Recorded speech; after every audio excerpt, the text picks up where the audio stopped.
This is a convertible car, but this is a convertible computer. It's the new grid convertible. Looks like a normal notebook working away with my keyboard here, but suppose I decide I want to use a pen for input instead. I simply flip down the top, pull out the attached pen, and voila, I have an instant pen pad computer. Yes, portable computers have come a long way, baby. We have pen pads, color notebooks, mini notebooks, notebooks with cellular phones built into them. We even have portables that talk to us. Today we'll take a look at the latest in portable computing as we show you what's new in notebooks on this edition of the Computer Chronicles.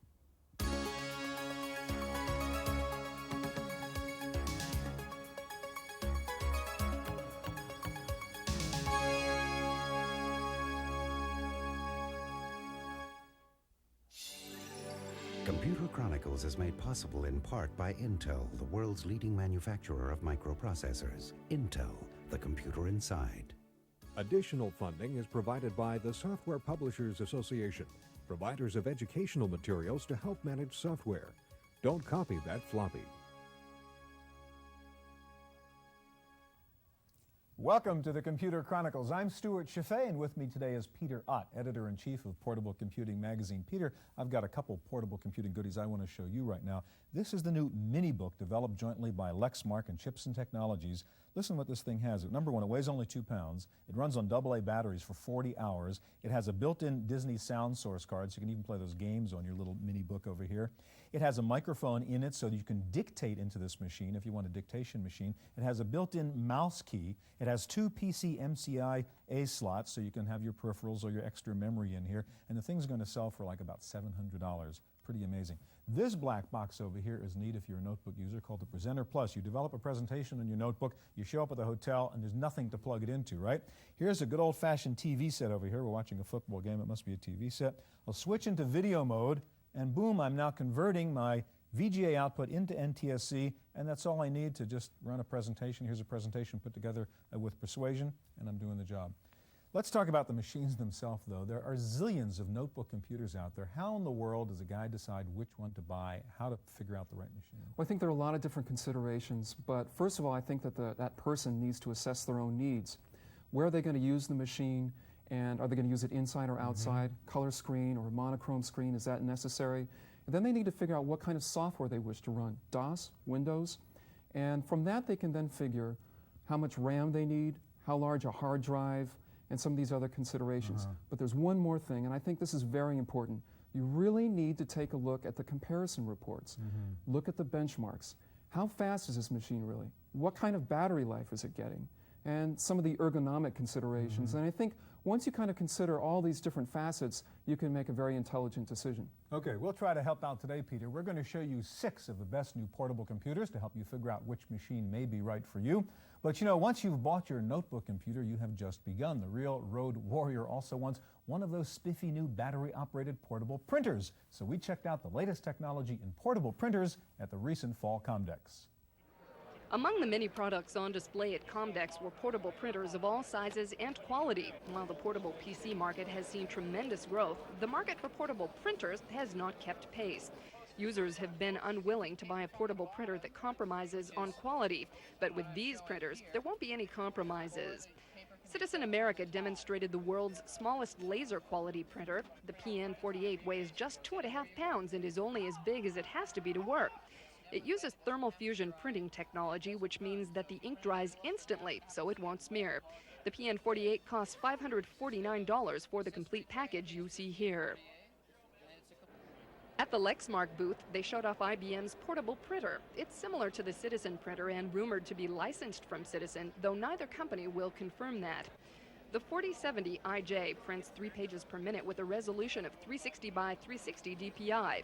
Both the IBM and the Citizen printers use a NiCad rechargeable battery that can print 25 pages on a charge.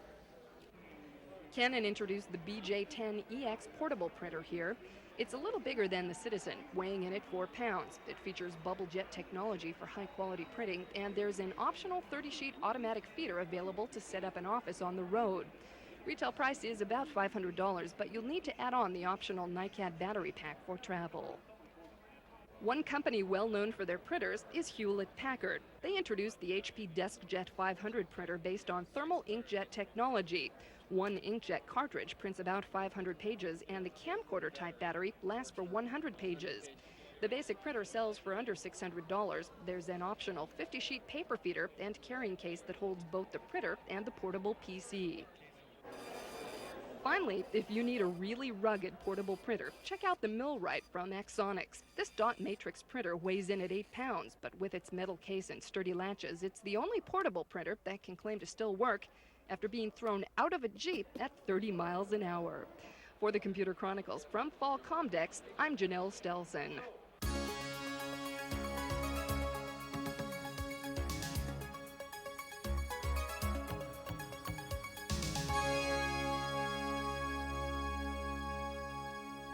The newest acronym in portable computing is not LCD or TFT, it is PCMCIA, the new standard for credit card-sized peripherals. Here to show us two new portables that feature PCMCIA slots are Peter Ott of Portable Computing Magazine, back with us again, and Richard McCartney of AT&T Paradigm.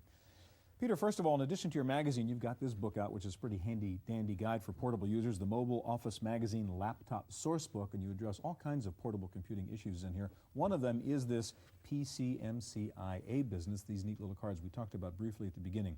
First of all, what do the letters stand for, and what's the significance of this technology? The letters stand for Personal Computer Memory Card International Association, and it's important because now notebooks have unlimited expansion. It's plug-and-play flexibility, so you can add storage, you can also add a LAN adapter, a fax modem, or a regular modem. So it's very powerful. Okay, you've got one portable you like there, the AST, which has a PCMCIA slot. So show us through the machine and tell us why you think it's a good one. It's a good machine because it has all the latest features, lots of security and so forth. It uses the Intel SL processor, and I just brought it out of its sleep state by pressing the suspend mode. I like this front-mounted cableless pointing device, and here's the trackball right here and the mouse buttons. On this side, there are two PCMCIA slots, and it's just a terrific machine overall. What would you use two slots for then? Well, for example, I think if you had a modem and a LAN card, you can plug them both and have them both in at the same time so that you don't have to remove it. So it's just a convenience, really. All right, one quick thing. I see you got all these little button controls over here. What does that do? Okay, these button controls affect the contrast right here and the brightness and so on. And it's kind of nice. It's very sturdy. If I affect this, you can see there's a little meter that comes up on the top of the screen, and I like that. And this is the suspend button, which I pressed earlier, and I can also turn off the backlight. So. Okay, I want to turn to you, Richard, and the NCR Safari. And I guess the point in the Safari is a guy who not only wants a notebook, but wants to do a lot of communications and even wireless communications, right? Run us through the Safari. Exactly right. This is the NCR 3170 Safari. It's a little bit smaller than the original Safari. It's a true 8.5 by 11 unit. It also has a built-in mouse pad, finger pad they call it. It has an LCD that gives you a status of whether you're using AC power, battery, or whatever it might be. Importantly, the unit has the PCMCI interface. Right, and you're using the slot right now for what kind of card? I'm using the slot for our Keep in Touch card, which is a V42 biz product that supports speeds upward of 14,400 bits per second. Okay, so that tiny little thing there is a fax modem that's in there, right? This is Now, before you do that, I mean, I have an AT&T modem, and this is about the size of it. You're going to tell me that in that tiny little card, you've got essentially what's in here? I can tell you honestly that I have more than what's in there. This unit here is a 9600. It's been around for 5-6 years. This unit is a V32 biz, which is 14,400 bits per second. In addition to having V42 biz error corrections, and also it's a fax modem. So this is a very powerful little card. All right, Richard, I have a fax machine over here, and can you show me how you could use the Safari and a cellular phone to send out a fax to somebody, even though you're not hardwired anywhere? Absolutely. We've got the program already loaded. We've got the PCMCIA modem card in. Okay. I'll hit enter. And you're using a cell phone over here. Using a cellular phone. Okay, and your little fax modem over here, which is inside the slot. Hearing it go off hook. Hearing the other and phone my dial. Fax machine is hearing it ring. here. Now we're hearing them handshake at 9600. Okay. Pretty soon we'll see the header page come out, followed by the main fax. Okay, yep, that's making noises. Now somebody's sending me a fax. I don't know if it's you. We'll find out in just Well, let's a hope second it is. here. Yeah. Okay, a fax coming to me from you, and here comes the full page. That's pretty. Okay. While we're waiting for that page to come out, let me ask you about security questions, Peter. One of the problems with these wonderful notebooks is they can disappear, and they are disappearing very easily. It's easier to steal than a desktop. You've got this little thing here you wanted to mention. What is that? This is the Kensington Microsaver, and it's mainly a locking device and a cable. And some of the notebooks, such as the AST, actually have this device. If you can So just that little slot me over here. there is actually There's the, a little the slot lock on the slot side, here. and you So I slide can it in just there. Stick that little guy in Yeah, there. and then I'll just turn the Yeah. key here Okay, so it's in there. and remove it. See, now it's Wow. bolted. Okay, so I could And like it's- tie this down to my leg of my desk or, Sure. or something like that. That's right. Huh. And it's secure, so you can leave it, and it'll be secure to the desk. They'd have Okay. to take the desk, too. Our little fax came through and fell down on the floor like faxes sometimes do. As well put. Nice message there, thank you. So that really does work. I want to ask you one more question, Peter.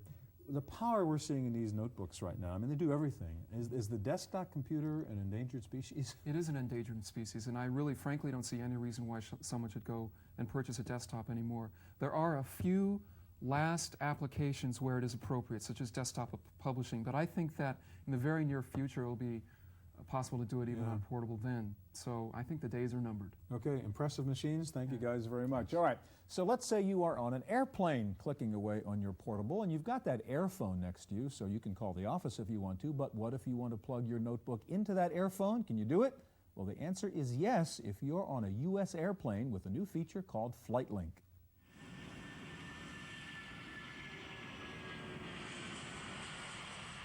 Digital radio has opened up a whole new door in the area of telecommunication for travelers. Just hook up your portable PC with an RJ11 jack and you're all set to transfer data. Then check your figures with your on-the-ground colleague over a static-free phone line.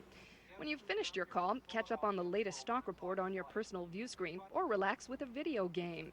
The system, called FlightLink, is currently available on 10 of US Air's 757s. It's the brainchild of Jack Gokin, who was the original developer of the now familiar Airphone. He says the quality of digital transmission is unsurpassed. Now, you come out of your laptop, out of your serial port, because we have a digital system, so we don't use a modem. We just come in at 9600, we send it down to the ground. If a company has a digital network, we'd interface digitally. If they have an analog system, then we put the modem at the ground and go over the telephone network in an analog fashion. But from the seat to the ground is 100% digital. Anything you could do in your office with your computer or fax, you'll soon be doing on the plane. But don't think it's all work and no play. Soon there will be 12 audio channels of live news and sports. Most channels will be free, but some pay-per-selection channels will be offered as well. And not too far in the future, we may be seeing individually selected movies or other video programming. As you'll see on the aircraft, our screens are LCDs. In the future, higher resolution screens will be developed, and everything that you see available today will also interact with screens that show movies as well. If you're wondering why you haven't seen this type of system until now, it's because it required special licensing agreements from both the FCC and the FAA. In-Flight Phone has worked on obtaining those clearances for several years and is now in the process of establishing a global digital network so that passengers will be provided with continuous clear channel service around the world. We've done that by integrating terrestrial technology with that of satellite technology. We believe that the best of both worlds is combining a system on board that will give you the ability to place calls when you're over land masses terrestrially, automatically switch the calls to satellites when you're flying over the oceans, and then switch back to other terrestrial ground station networks, even at additional frequencies. When you have digital radios, the possibilities are endless. For the Computer Chronicles, I'm Janelle Stelson.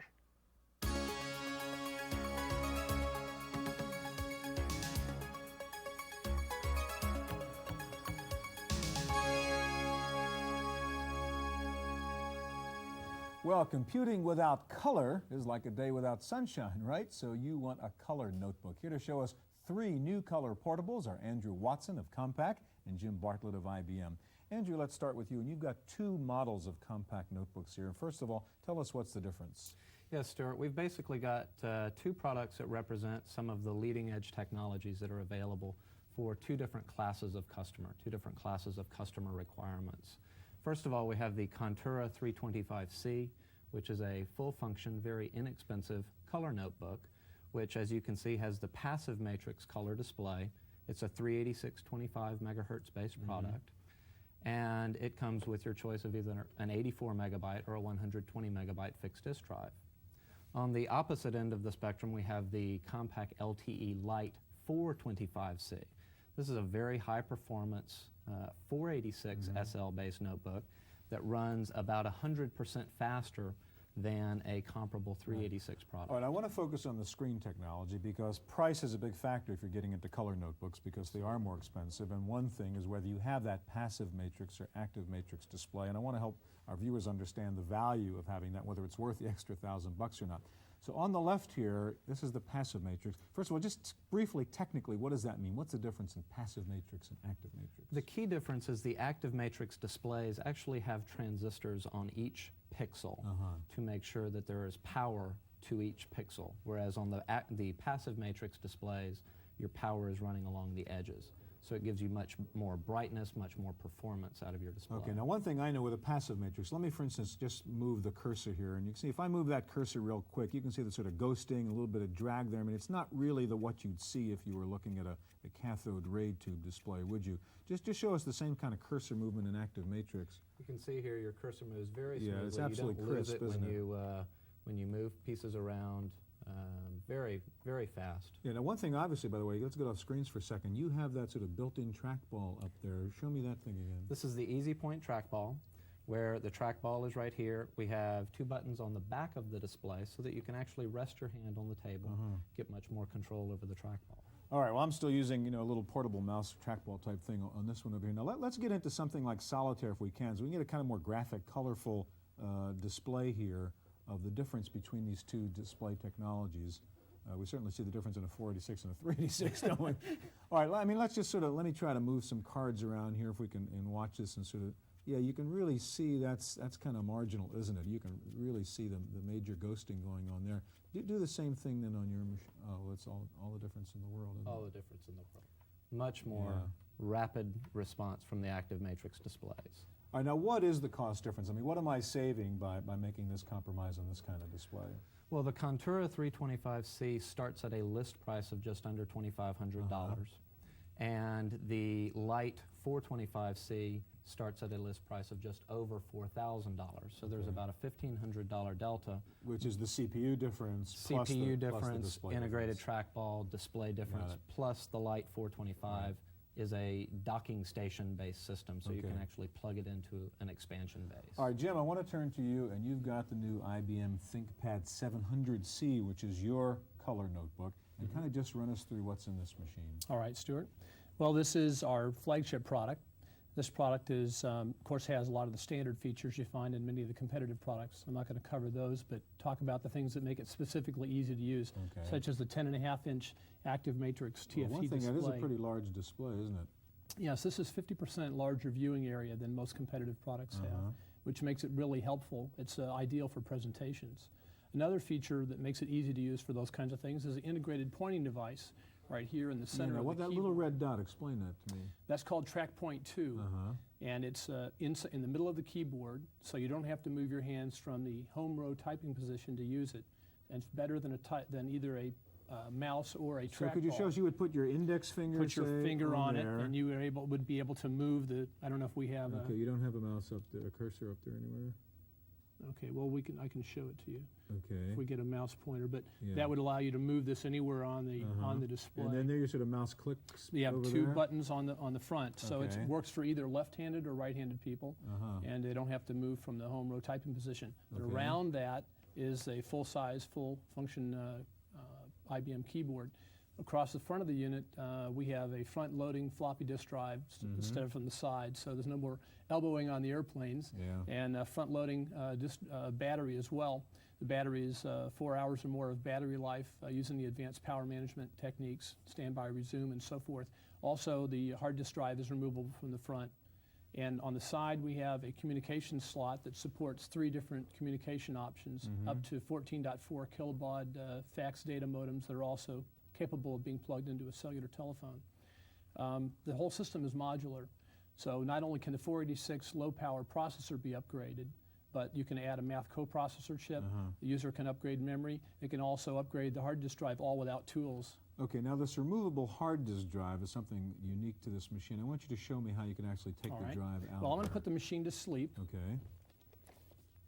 Take the battery out, like so. And then by removing this cover on the front, I can just grab a hold of this and take the hard disk drive out. Now, the reason that I took the battery out first is those are interlocked so that it prevents anyone from accidentally trying to take the hard disk out while it's spinning. Power's up, yeah. So I can put that back in, put the battery back in. And by the way, there's a bridge battery which maintains power while I'm changing the batteries. So when I put this battery back in, I should have all my data the way it was. I'll go ahead and just gonna leave that cover off just for expediency here.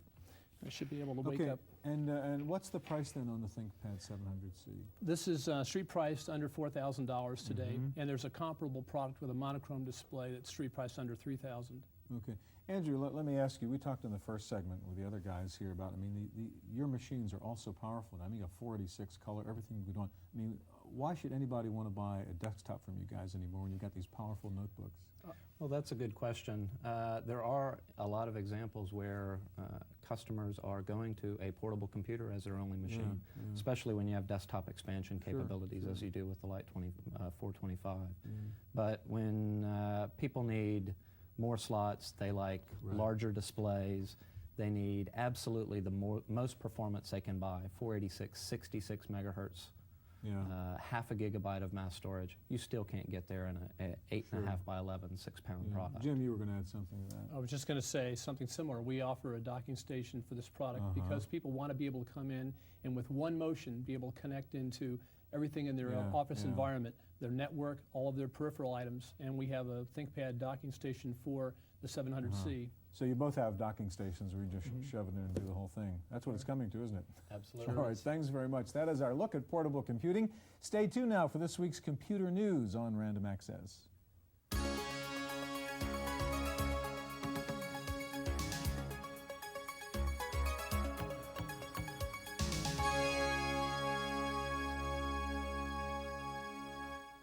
In the Random Access file this week, the new AXP 150 PC from Digital Equipment Corporation is being billed as the world's fastest PC. Digital's Power PC is based on the Alpha AXP RISC chip and comes loaded with Windows NT. The system is designed to bring features like full motion video and 3D graphics to the desktop. Hewlett-Packard unveiled its new PC based on Intel's Pentium processor this week. The Vectra will range in price from about $1,200 to $3,700. 3M has teamed up with the National Computer Security Association to sponsor congressional briefings on the computer virus threat this week in Washington. The focus is on how to keep viruses from infecting the data superhighway envisioned by the Clinton administration. And the best-selling entertainment software, according to Egghead, includes Strike Commander and X-Wing for the PC, and Broderbund's Prince of Persia for the Macintosh. Next up, a product review with Paul Schindler of Windows Magazine, provided courtesy of CMP Publications.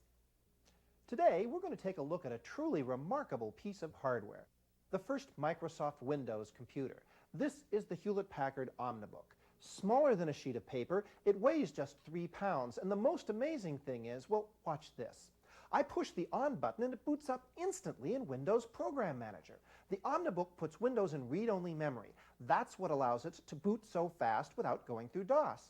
Microsoft Word and Microsoft Excel are also built in. They don't load very fast the first time, but if you load them and leave them on the desk, your access is instant. You can see here that the keyboard is full size, allowing for comfortable typing. Although the screen is not backlit, that would drain the battery, it is clear enough to be read easily in any location with good light. We can open the battery case to let you see that it runs on 4 AA batteries. HP says it runs 5 to 9 hours depending on storage. The HP Omnibook 300, $2,000 from Hewlett-Packard in Corvallis, Oregon. For the Computer Chronicles, I'm Paul Schindler. Thanks, Paul.